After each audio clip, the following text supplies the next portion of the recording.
Sebelum saya pacaran, saya lalai sholat. Dan ketika saya punya pacar, saya jadi rajin sholat. Begitu juga dengan amalan yang lain. Apakah ibadah saya diterima? La talbisul haqqa bil batil. Jangan campurkan yang hak dengan yang batil. Sholatnya hak, tapi pacarannya batil. Tidak ada istilah tahajud call. Kalian pun adik-adik mahasiswa, jangan kalian bangunkan anak gadis orang, masih ada mak ayahnya. Kenapa pula kalian menjagakan dia? Urus saja kuliah baik-baik, selesai S1, dapat kerja, lanjut S2, bahagiakan orang tua, nikah. Jangan pacaran. Pacaran itu merusak pikiran. Iya kalau lagi sedang senang, kalau sedang susah, orang pun mau sama kalian karena kalian berduit, karena lancar kiriman dari kampung. Kalau tak berduit, mau juga perempuan tuh bodoh kali dia. Udah tak berduit. Jangan campurkan hak yang batil. Kami ini pacaran syariah Pak Ustadz. Tak ada pacaran syariah. Pacaran itu la yakhluwanna rajulun ma'amra'atin illa ma'adhi mahramin. Jangan berdua-duaan laki-laki dengan perempuan tidak mahram. Bagi yang sudah ada ikatan-ikatan, putuskan. Bagi yang mau ada ikatan, segera nikah. Kalau belum punya keberanian untuk menghadap, bawa ketua yayasan. Jangan bawa saya, nanti saya yang diterima orang tuh. Jangan campurkan. Idza jitama'al halal wal haram faghulibal haram. Kalau bercampur yang halal dengan yang haram, yang menang itu haram. Ini air zam-zam dicampur dengan khamar. Air zam-zamnya yang rusak, bukan khamarnya berubah menjadi suci. Maka jangan campurkan yang hak dengan yang batil. Bagi yang sudah baik, mudah-mudahan menjaga kebaikannya, istiqamah. Bagi yang belum, taubat, hijrah. Jangan sia-siakan anak perempuan orang. Bagaimana kalau adik kalian perempuan disia-siakan orang? Bagaimana kalau saudari kalian perempuan disia-siakan orang? Ingat, 10 tahun akan datang kalian akan kepala rumah tangga, kalian akan jadi ayah, kalian akan punya anak perempuan. Jangan sia-siakan anak orang. Jangan pancing orang untuk buat jatuh cinta, lalu kalian tak siap untuk membalasnya. Boleh untuk update status yang. Ada saudara saya, kecil kali kertasnya ini. Ada keluarga saya, di keluarga kami dia terbilang mampu. Sama orang lain dia sangat royal, tapi sama saudara sendiri dia sangat perhitungan. Itu bagaimana hukumnya Pak Ustadz? Kita ini disuruh bersedekah ke siapa duluan? Keluarga dulu. As-sadaqatu 'alal qurba, as-sadaqatu 'alal fuqara, sedekah. Bersedekah kepada orang miskin nilainya cuma satu. Was-sadaqatu 'alal qurba sadaqatun wasilah. Bersedekah kepada keluarga nilainya dua. Sedekah dan silaturahim. Ada kerabat sekaligus tetangga, dia dulu. Ada tetangga tapi bukan kerabat, level 2. Ada kerabat yang bukan tetangga. Yang paling dekat yang ring 1, kerabat dan tetangga. Habis itu baru kerabat yang bukan tetangga. Habis itu baru tetangga yang bukan kerabat. 40 rumah ke depan, 40 ke belakang, 40 ke kanan, 40 ke kiri. Itu tetangga kita. Jadi saya tinggal di sini, 40 ke sana, 40 ke sana, 40 ke sana, 40 ke sana. Tak boleh ada orang miskin. Kalau sampai ada orang tak makan di kampung ini, la yabitu syab'anan, tidak boleh tidur dalam keadaan perut kenyang. Wajaruhu ila jambihi ja'i'un, tetangganya kelaparan. Itulah perlunya kita bersilaturahim, tahu. Ustazah nih saya minta berkeliling. Datang laporan, yang ini Ustadz anaknya kecil, tidak minum susu karena tak ada duit beli susu. Dikasih anak minum teh manis. Bahaya, tak boleh bayi kasih teh manis. Suruh ustazah datang, bawakan. Yang ini kerjanya begini tak ada cukup. Yang ini meninggal suaminya. Yang ini dikasih santunan. Saya tak keliling. Ustazah suruh cari keliling. Tidak boleh ada orang tak mampu. Jangan sampai Ustaz Somad bagi ke suku Talang, ke Bagan Benio, lingkungan sendiri tak ada. Ustaz Somad ceramah ke sana kemari, di jalan Kamboja sendiri tak ada, tak ada. Kita pengajian di jalan Kamboja, pengajian juga tempat lain. Berbagi di tempat lain, berbagi juga di sini. Kalau ada yang takut, malu, lapor ke ustazah. Saya segan ngadap Ustaz Somad, lapor ke ustazah.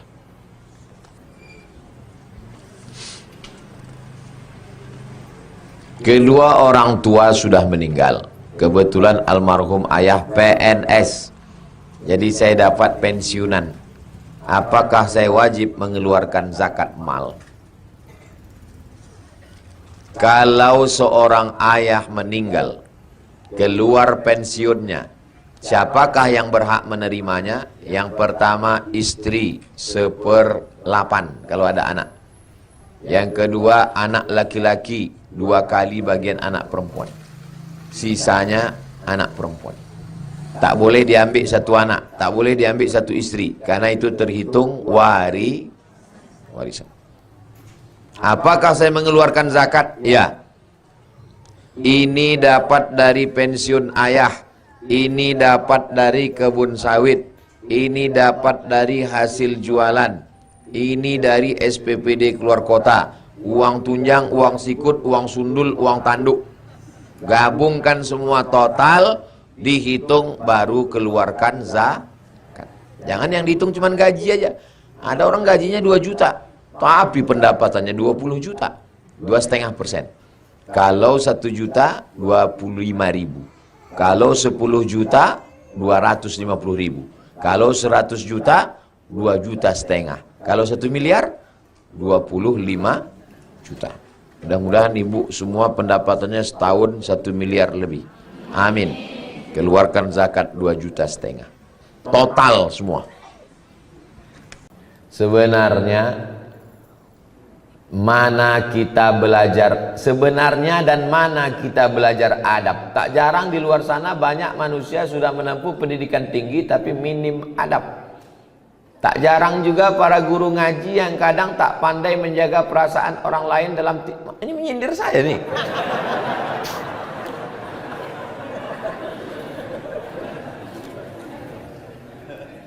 Yang mengajar adab yang pertama kali itu adalah ibu. Ini saya duduk di atas nih. Duduk di atas dikasih kursi ini. Dalam lubuk hati yang paling dalam tetap merasa bersalah. Kau salah Somad, kau salah Somad, kau salah Somad. Kenapa? Karena kecil dulu diajarkan tak boleh duduk di atas kalau ada orang tua di bawah. Sampai udah setua ini pun tetap dia tengiang, tetap nampak wajah almarhumah. Tak boleh duduk. Jadi waktu datang tamu duduk di lantai. Kita orang Melayu bentang tikar pandan, duduk tamu di bawah. Saya di atas. Mak tu sudah mengkejip mata udah 2 kali. Saya tak juga turun, balik. Tak boleh bercelana pendek. Saya tak punya celana pendek. Sampai hari ini, kalau diajak orang mandi ke pantai, tetap bercelana panjang. Mandi kolam renang, tetap celana pendek. Tak boleh celana pendek. Kalau bercakap mesti ada ujungnya. Di mana kau sekolah? Di pesantren tu, di pesantren pakcik, di pesantren mak, di pesantren wak. Anak sekarang tak ada ujung. Kelas berapa kau? Kelas 3. Sekolah di mana? SD. Tak ada ujung. Kita dulu ujungnya mesti ada. Kalau jumpa cium tangan, minta doa, minta embus kepala. Diajarkan adab tata krama sopan santun. Habis makan piring bawa ke dapur, dicuci, dicium sebelum diletakkan di rak piring. Adab. Makanya Islam ini adalah agama Islam. Islam kata salam. Salam artinya selamat. Selamat lidah, dari kata kasar selamat. Tak ada gunanya ilmu banyak. Kalau cerita ilmu banyak, yang paling banyak ilmunya google.com. Kalau cerita paling kuat hafalan, yang paling kuat hafalannya youtube.com. Yang paling hebat amalnya sampai masuk ke surga. Pernah dia tinggal di surga, keluar lagi. Iblis. Iblis itu pernah di surga. Kita sehebat-hebat kita belum pernah masuk surga lagi. Kata iblis, hebat aku lagi dari kau, kata iblis. Makanya akhlak. Ajarkan anak akhlak. Siapa yang menanamkan akhlak? Di rumah. Karena anak paling lama di rumah. Jadi kalau nampak orang tak berakhlak, itu berarti di rumah orang tua, ayah, ibu tak mengajarkan akhlak. Kedua orang tua sudah meninggal. Kebetulan almarhum ayah PNS. Jadi saya dapat pensiunan. Apakah saya wajib mengeluarkan zakat mal? Kalau seorang ayah meninggal, keluar pensiunnya, siapakah yang berhak menerimanya? Yang pertama istri 1/8 kalau ada anak. Yang kedua anak laki-laki 2 kali bagian anak perempuan. Sisanya anak perempuan. Tak boleh diambil satu anak, tak boleh diambil satu istri, karena itu terhitung warisan. Apakah saya mengeluarkan zakat? Ya. Ini dapat dari pensiun ayah, ini dapat dari kebun sawit, ini dapat dari hasil jualan, ini dari SPPD keluar kota, uang tunjang, uang sikut, uang sundul, uang tanduk. Gabungkan semua total, dihitung baru keluarkan zakat. Jangan yang dihitung cuma gaji aja. Ada orang gajinya 2 juta, tapi pendapatannya 20 juta, 2,5%. Kalau 1 juta 25.000. Kalau 10 juta 250.000. Kalau 100 juta 2,5 juta. Kalau 1 miliar 25 juta. Mudah-mudahan ibu semua pendapatannya setahun 1 miliar lebih. Amin. Keluarkan zakat 2,5 juta. Total semua. Mohon doanya Ustaz agar diberikan keturunan yang soleh dan solehah. Dunia ini memang tak pernah selesai. Sebelum tamat sekolah, nanti kuliah di mana? Sesudah kuliah, udah kerja apa belum? Sesudah kerja, udah berbini. Sesudah berbini, udah punya anak. Udah punya anak, laki-laki apa perempuan? Laki-laki. Kenapa belum punya anak perempuan? Dunia ini sebetulnya tak sulit. Yang susah tuh mengamankan mulut orang. Jadi kalau diturutkan cakap orang ini gila kita. Jadi kita pede aja, banyak berdoa. Mohon doanya Pak Ustadz supaya diberikan keturunan yang soleh dan solihah. Rabbi habli minas solihin. Doa yang sudah pasti makbul, maka dikabulkan Allah doanya. Lahirlah anak namanya Ismail. Doa Nabi Ibrahim itu, Rabbi habli minas solihin. Apa kata orang? Ibrahim mandul, tak akan punya anak. Berbini sama Sarah, tak ada anak. Menikah sama Hajar, tak ada anak. Apa kata orang? Takkan punya anak itu Ibrahim. Berdoa Nabi Ibrahim, apa yang terjadi? Hajar mengandung, Sarah pun mengandung. Sekali 2 saking makbulnya. Hajar melahirkan anak Ismail, Sarah melahirkan anak Ishak. Waktu lahir Ismail, umur Nabi Ibrahim 86 tahun. Berumur Ismail 13 tahun, lahir Ishak. Umur Nabi Ibrahim 99 tahun. Bayangkan bapak umur 99 tahun masih menggendong bayi. Doa Rabbi habli minas solihin. Ada istilah di masyarakat, mulut orang tua ini asin.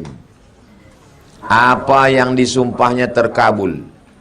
Apakah berlaku sumpah orang tua posisinya dalam keadaan salah, berdebat dengan anaknya.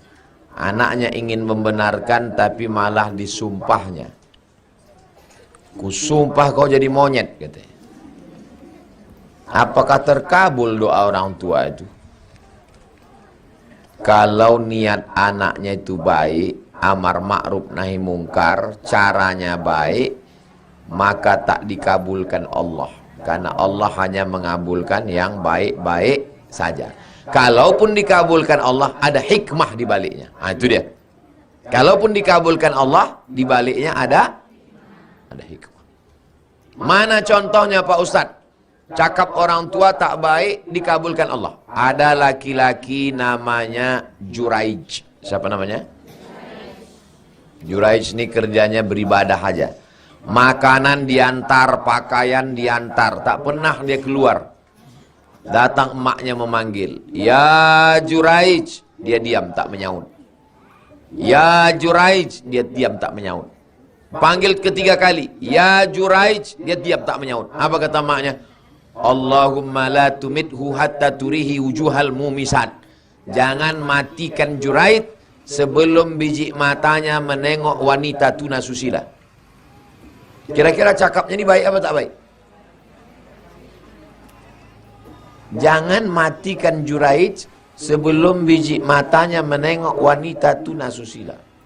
Menengok wanita tuna susila mana baik? Dikabulkan Allah apa tidak? Kabulkan.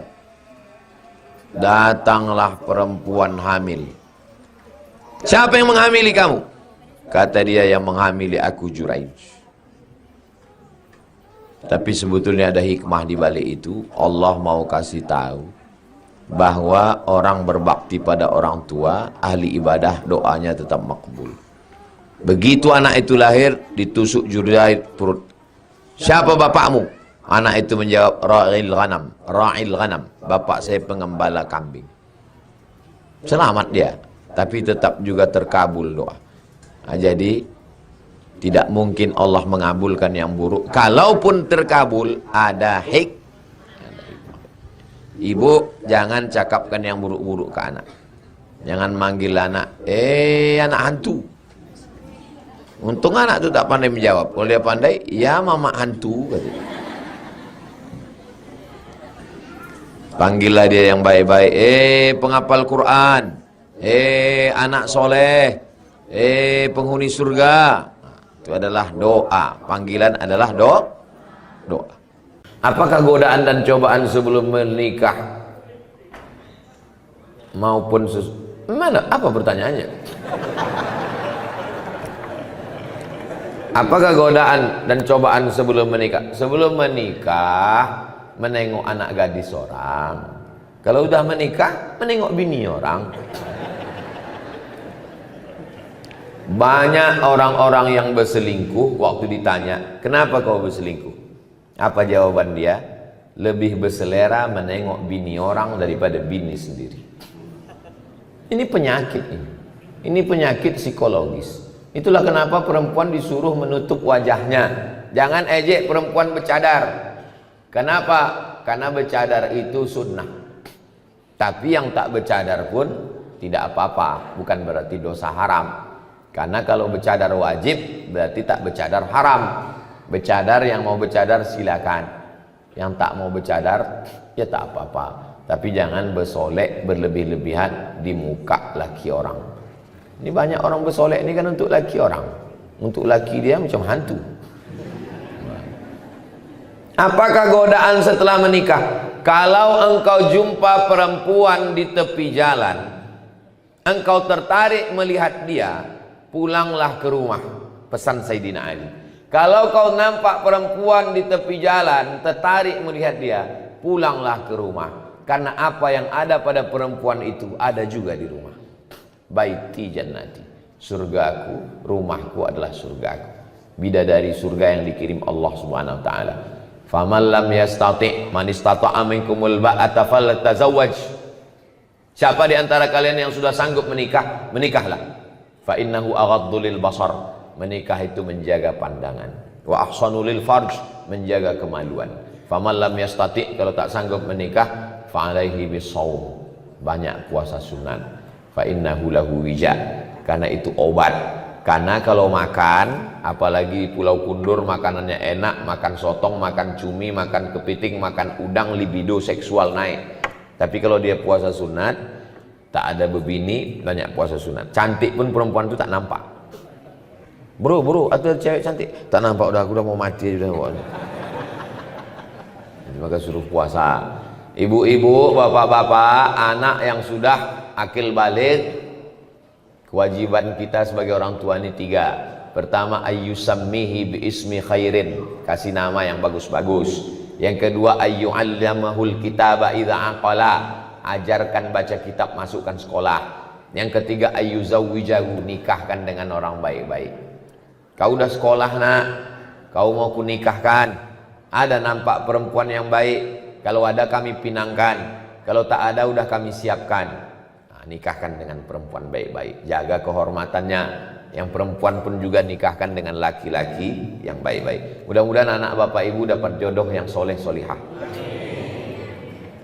Bagaimana cara kita menghadapi melaluinya Pak Ustadz? Tak usah banyak-banyak teori, bebini. Saya tak usah teori begitu begini, tak usah, bebini. Yang mana jodoh saya Pak Ustadz? Tak usah banyak-banyak berteori. Mau kau, dia mau, jadikan. Itu semuanya berteori. Kalau jodoh kita nanti waktu kita tengok bergetar kita, bergetar pun kalau dia tak mau. Saya dulu kan lewat masa muda juga macam kalian, bukan langsung tua. Saya tanyalah tetangga dekat rumah, Pak, apa tandanya kalau dia jodoh kita? Kalau kita tengok bergetar katanya. Saya asal menengok perempuan bergetar. Tak jodoh, tak usah banyak teori. Mau kau sama dia. Dah. Tak mau dia, bunga bukan setangkai, kumbang bukan seekor, patah tumbuh, hilang berganti, hilang satu tumbuh seribu. Ini anak-anak muda nih, begitu mau minang orang, kaulah satu-satunya, tak ada yang lain. Kalau kau tak mau nanti abang mati. La ilaha illallah. Wih, apa pula begitu? Macam tak ada aja perempuan di dunia ini. Banyak laki-laki ini mentalnya mental kerupuk. Begitu banyak perempuan, pinang. Tapi jangan kalian meminang petantang petenteng. Bawa Ustadz Haruna Hasim, bawa Pak Bupati, bawa Pak Sekda, bawa. Mereka juru bicaranya minangkan. Tanya, telusuri, ayah dia siapa? Ayah dia kerja di kantor Bupati. Bawa Pak Bupati. Pak Bupati ngomong, kami membawakan ini anak tahfiz Quran mau minang. Pasti diterima. Mana mungkin orang itu berani nolak? Awas kalau kau nolak nonjob katanya. Jangan kalian petantang-petenteng minang, belum tuh. Saya pun tidak saya minang. Kiai, saya minta tolong Kiai. Pak Kiai tolong pinangkan. Saya diam aja. Pak Kiai itu bercakap. Somad ngomong kata Kiai. Enggak, saya diam aja. Jangan petantang-petenteng. Jangan saya kalian bawa, saya diterima nanti. Pak Ustadz, jodohnya supaya dapat jodoh terbaik, doanya Pak Ustadz, doa Nabi Zakaria, Rabbi la tazarni fardan wa anta khairul warisin. Rabbi, ya Tuhanku, la tazarni fardan, jangan biarkan aku sendirian, wa anta khairul warisin, engkau sebaik-baik pemberi waris. Rabbi la tazarni fardan wa anta khairul warisin. Saya tengok yang menghafal yang udah berbini pula. Ini menghafal yang lajang-lajang aja. Hati-hati bu, kalau sampai dibaca bapak ini nanti pas sembahyang. Ibu kalau sembahyang tahajud malam, dengarkan doa bapak itu baik-baik. Amin, amin, amin aja. Amin, amin. Nanti kejadian baru bingung. Rabbi la tazarni fardan wa anta khairul warisin. Amin gitu. Ini kejadian. Kenapa abang ini? Doa kau dulu gitu. Rabbi la tazarni fardan wa anta khairul warithin. Tak ada yang sulit bagi Allah. Asam di gunung, garam di laut, berjumpa juga dalam belanga. Siapa? Langkah rezeki, pertemuan maut, kuasa Allah Subhanahu wa taala. Tak ada yang sulit bagi Allah. Innama amruhu idza arada syai'an ayyaqula lahu kun fayakun. Jodoh tak akan kemana. Tapi ingat, saingan di mana-mana. Ustadz, apa yang harus saya buat kalau ayah saya menganut aliran sesat, tidak sholat, tidak puasa? Ambil video-video Ustadz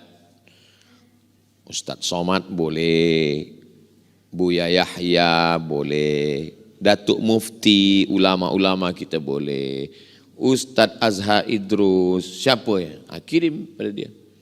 Kalau kita bercakap, bukan berarti kalau kita dah mengaji, kita balik ke rumah, ayah duduk sini.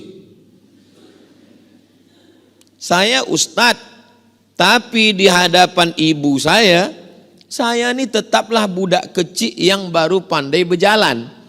Sebab orang tua tidak pernah menengok anaknya besar. Puan muslimat, bila menengok anak, walaupun dia dah punya anak, maka di mata puan dia tetaplah budak kecil yang dulu terlangkup waktu belajar berjalan. Jadi jangan cuba kita nak nasihatkan dia. Bagi dia buku, bagi dia tazkirah, kirimkan video-video tentang sembahyang, video-video tentang puasa, boleh juga bercerita sikit-sikit, tapi jangan sampai tinggi suara kita dari dia. Kau jangan nak ajarkan aku bercakap, sebab yang mengajar engkau bercakap tu aku. Nah, jadi ini ujian dari Allah Subhanahu Wa Taala. Ayah Nabi Ibrahim bukan lagi sesat, pembuat berhala. Semua berhala-berhala itu Azar yang membuat. Apa jawab Nabi Ibrahim? Lembut, ya abati, wahai ayahku, aku akan memintakan ampun kepada Allah atas dosa-dosamu. Nah, jadi tetap usaha. Ad-doa silahul mu'min. Ada yang lebih hebat lagi daripada tazkirah. Doa, sembahyang malam, tahajud, solat hajat, supaya dapat hidayah ayah ini. Di sujud terakhir minta, jangan cakapkan di mulut, dalam hati. Ya Allah, bagikan dia hidayah, bukakan pintu hatinya. Aliran sesat merata-rata. Ada yang mengaku Tuhan, ada yang tak nak sembayang, ada sembayang batin. Ayah tak sembayang, sembayang cukup batin saja. Tapi nampaknya ayah makan nasi. Kalau sembayangnya batin, makannya batin juga lah ya. Engkau tak tahu. Tapi dalam itu dia berpikir, betul juga ya. Kalau sembayang batin, makan kenapa tak batin? Sikit cakap itu, tapi mengena di hati dia. Saya banyak jumpa orang, taubatnya itu karena tidak pakai ayat. Jumpa saya seorang lelaki, saya ni dulu ustaz orang tak baik, saya minum khamar, saya berjudi, saya berzina, saya buat haram. Kenapa Tuhan bertaubat? Bini saya bercakap 5 kata saja ustaz. Bila abang nanti mati, macam mana?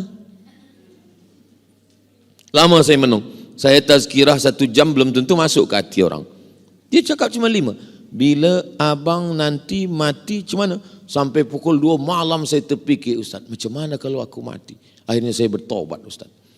Jadi baru saya faham, bukan masalah ayatnya, bukan masalah hadisnya, bukan masalah hebat bercakapnya, tapi dari mana cakap itu datang. Cakap yang dari hati akan ke hati juga masuknya. Cakap yang dari mulut akan ke mulut juga sampainya. Mudah-mudahan yang saya sampaikan ini dari hati, masuk ke hati kita semua. Puan sampaikan ke anak-anak, menantu, menjadi amal jariah insya Allah. Saya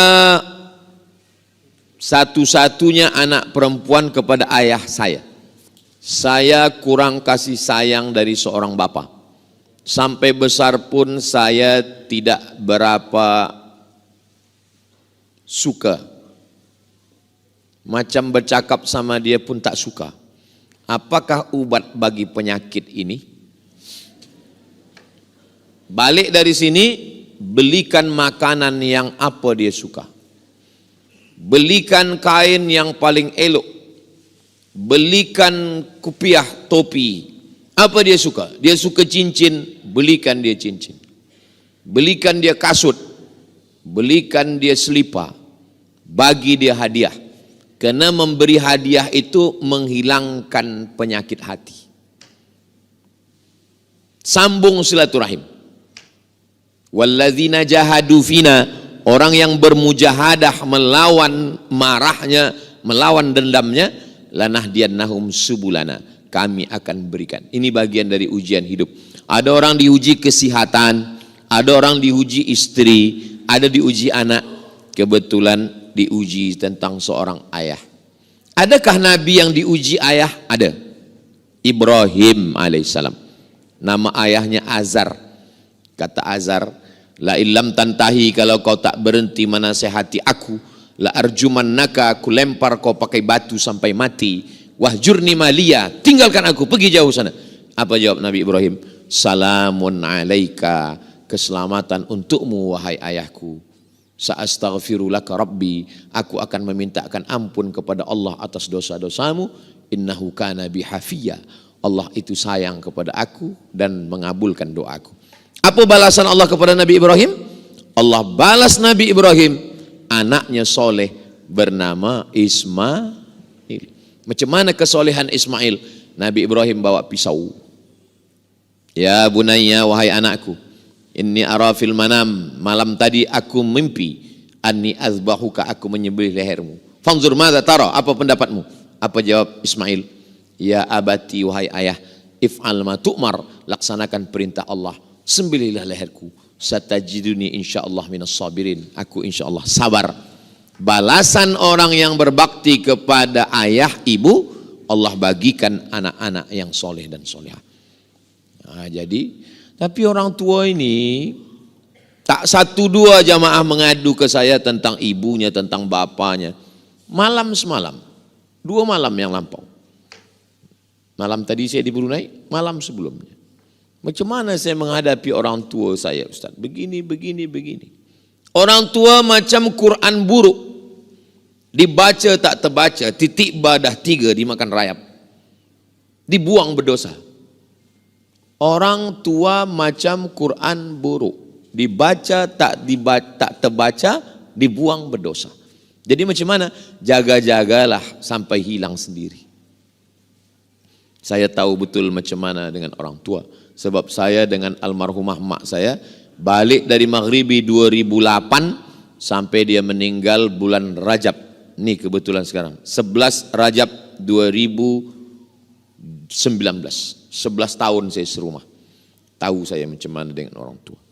Jadi kita jaga baik-baik. Itulah surga kita di dunia, insya Allah.